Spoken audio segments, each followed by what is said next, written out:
भाई उस तरह की कोई बात है और उसमें सच्चाई है तो उस पर कार्रवाई हो रही है तो अच्छी बात है ना।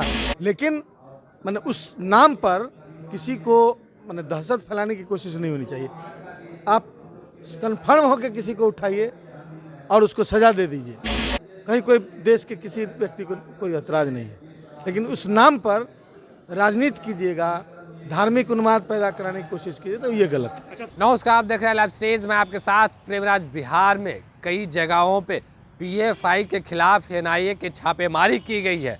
जब हमने बात किया जो आरजेडी कोटे से मंत्री हैं आलोक मेहता, तो उनका कहना है कि छापेमारी कर रहे हैं वो ठीक है, पर देख कर कीजिए, सही लोग हैं उनको नहीं उठाइए, सोच समझ कर उठाइए, और जो गलत है जिनको उठा रहे हैं अगर गलत है तो कार्रवाई कीजिए। क्या कुछ कर रहे हैं बिहार सरकार के मंत्री आलोक मेहता, ठीक देखिए आप इस वीडियो में।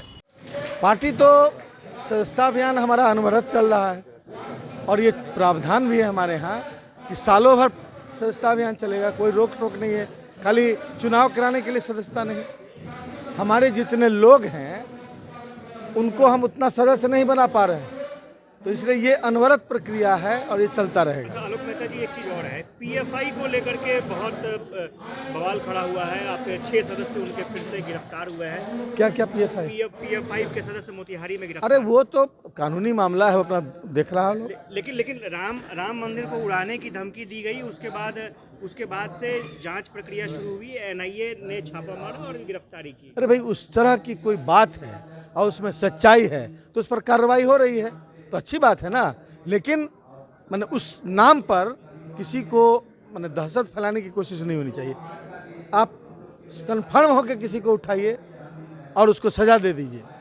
कहीं कोई देश के किसी व्यक्ति को कोई ऐतराज़ नहीं है, लेकिन उस नाम पर राजनीति कीजिएगा, धार्मिक उन्माद पैदा कराने की कोशिश कीजिए तो ये गलत है। अच्छा, शर्जील इमाम को रिहा कर दिया गया है, कोई सबूत नहीं मिली थी। 2019 का मामला था, दंगा का मामला था, और अब ये कहा जा रहा है कि सबूत। मुझे पूरी जानकारी नहीं है, आप बताएंगे तो मैं उस पर बताऊंगा। लेकिन सवाल ये है कि ये सब कानून के ही दायरे में हो रहा है, कहीं भी है कि नहीं, तो कानून के मामले में कोई ओपिनियन तो नहीं चलेगा। मतलब जब फैसला हो गया किसी चीज़ का तो उस पर ओपिनियन, उसके बाद कोर्ट का वर्डिक्ट हो गया तो उस पर क्या कोई ओपिनियन देगा। लेकिन अंतिम कोर्ट का वर्डिक्ट जिस दिन हो गया उसके बाद कोई किसी को, लेकिन गिरफ्तारी होती है और रिहा हो जाते हैं लोग। मैं ये जानना चाह रहा हूँ कि उससे ज़्यादा महत्वपूर्ण मसला है कि नहीं इस देश में। बेरोजगारी, भूखमरी ये चारों तरफ फैली हुई है, ये चर्चा क्यों नहीं होती है। जो जिसकी बात आप करें तो कानून है, अपना काम कर रहा है, वो प्रमुख बातें मैंने प्रमुख सवाल के रूप में क्यों सामने आता है, इसलिए कि इरादा ठीक नहीं है। तो बीजेपी सवाल खड़े कर रही है कि बीजेपी ही जो कर रही है, मैं वही सुन रहा हूँ ना। यहाँ बीजेपी तो सवाल कर रही है ना। ऐसा लगता है कि बहुत सारे मीडिया के साथी बीजेपी जो कर रही है बस उतना ही उसी के इर्द गिर्द जाना चाह रहे हैं, जबकि मसला बहुत बड़ा है और चारों तरफ फैला हुआ है।